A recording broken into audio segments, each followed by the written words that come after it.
Assalamualaikum warahmatullahi wabarakatuh. Halo teman-teman semuanya.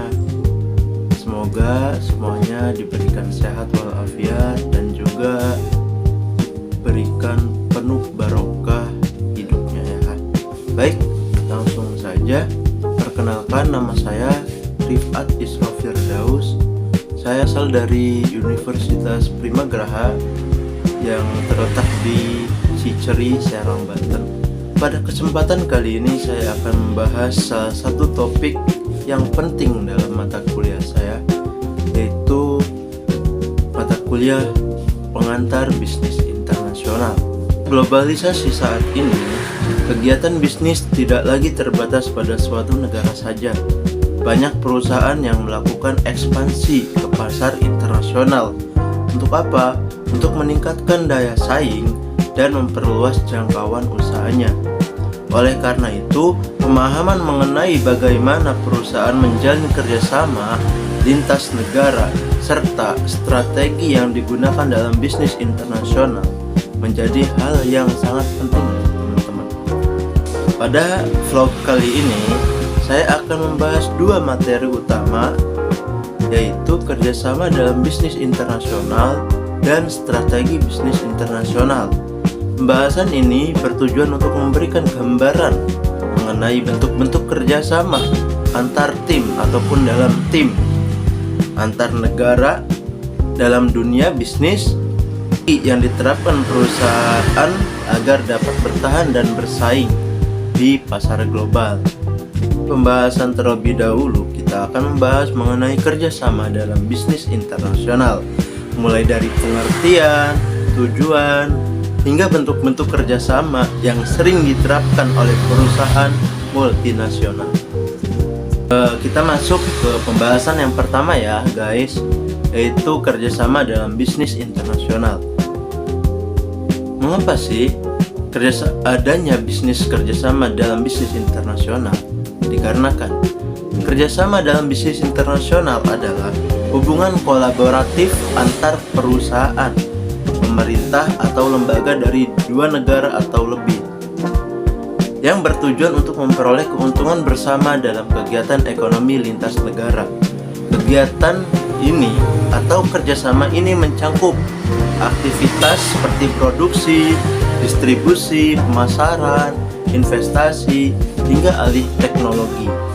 Dalam konteks globalisasi, kerjasama internasional menjadi penting karena tidak ada negara atau perusahaan yang dapat sepenuhnya memenuhi kebutuhannya sendiri tanpa melibatkan pihak lain.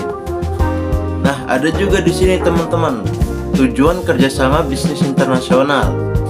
Apa sih tujuannya? Yaitu yang pertama ada memperluas pasar internasional, yang kedua ada meningkatkan efisiensi dan produktivitas, yang ketiga ada mengakses sumber daya yang terbatas, yang keempat ada mengurangi resiko bisnis, dan yang terakhir yang kelima yaitu ada meningkatkan daya saing global.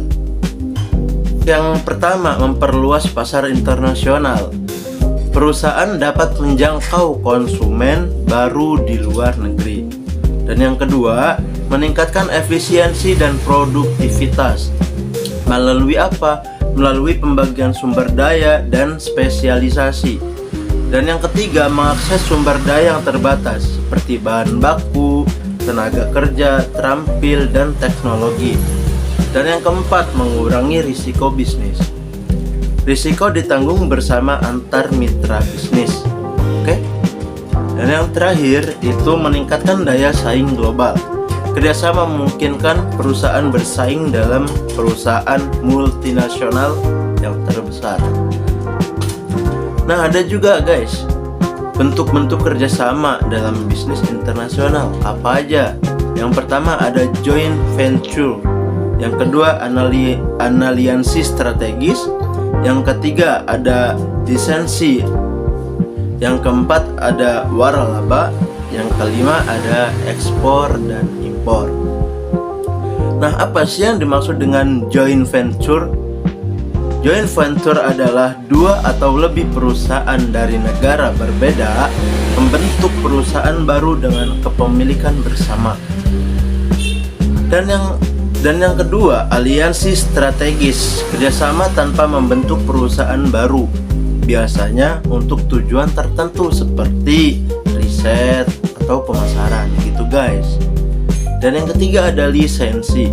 Apa sih yang dimaksud dengan lisensi? Lisensi adalah perusahaan yang memberikan hak penggunaan merek, teknologi, atau paten kepada perusahaan asing. Yang keempat ada waralaba. Waralaba adalah perusahaan induk memberikan hak operasional bisnis kepada pihak asing sesuai standar tertentu. Dan yang terakhir ada ekspor dan impor. Bentuk kerjasama paling sederhana dalam perdagangan internasional. Nah, apa sih manfaat-manfaat dan tantangan kerjasama bisnis internasional? Yaitu manfaatnya ada 4 guys. Di sini ada akses pasar global. Yang kedua ada peningkatan inovasi. Yang ketiga ada pertumbuhan pendapatan. Dan yang terakhir ada transfer teknologi dan pengetahuan. Nah, di sini juga ada tantangan guys. Apa saja sih tantangannya guys? Nah, tantangannya itu ada 4 juga guys. Yang pertama itu perbedaan budaya dan bahasa. Yang kedua, perbedaan sistem hukum dan regulasi. Dan yang ketiga, risiko politik dan ekonomi. Dan yang terakhir apa guys? Konflik kepentingan antar mitra. Nah, itu penjelasan materi yang pertama ya guys. Lanjut ke materi yang kedua, yaitu strategi bisnis internasional. Pengertian strategi bisnis internasional. Strategi bisnis internasional adalah rencana jangka panjang yang dirancang perusahaan untuk bersaing dan berkembang di pasar global.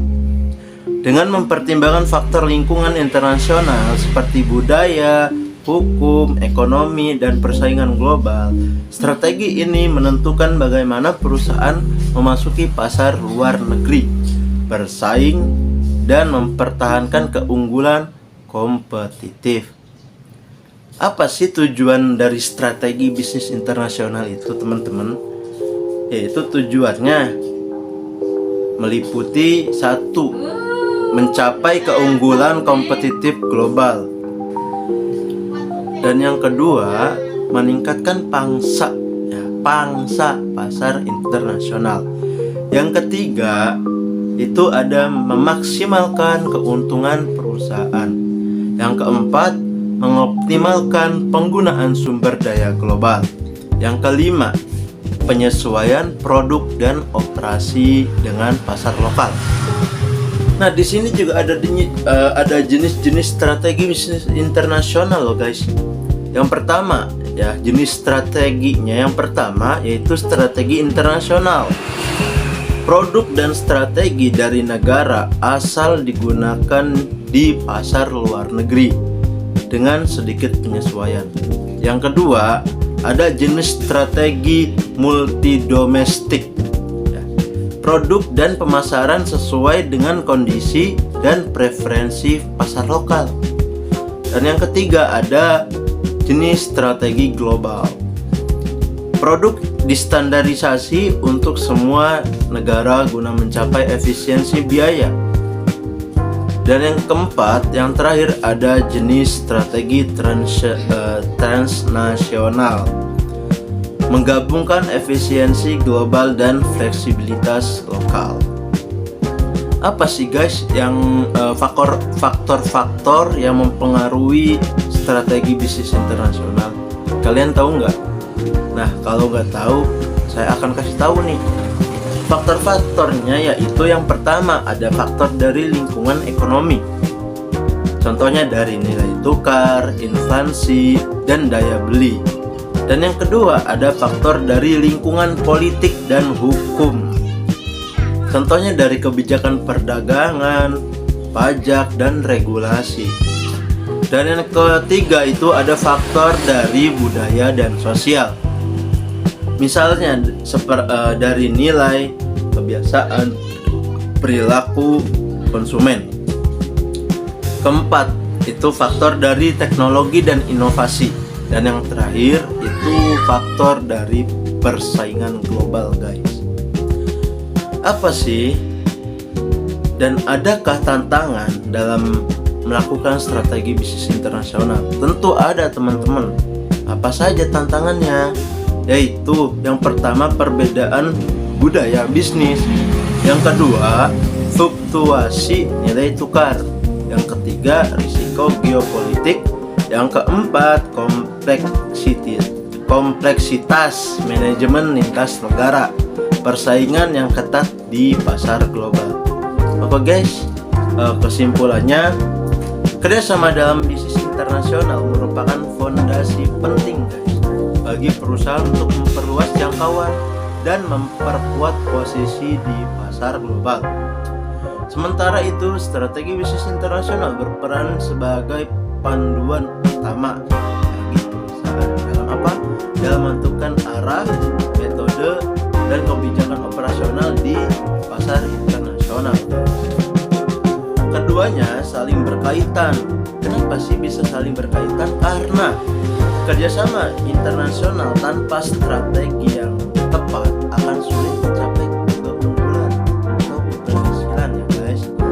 Sedangkan strategi bisnis internasional yang baik akan menjadi efektif jika didukung oleh kerjasama yang kuat antar negara dan pelaku bisnisnya, guys. Oke guys, sekian dari saya.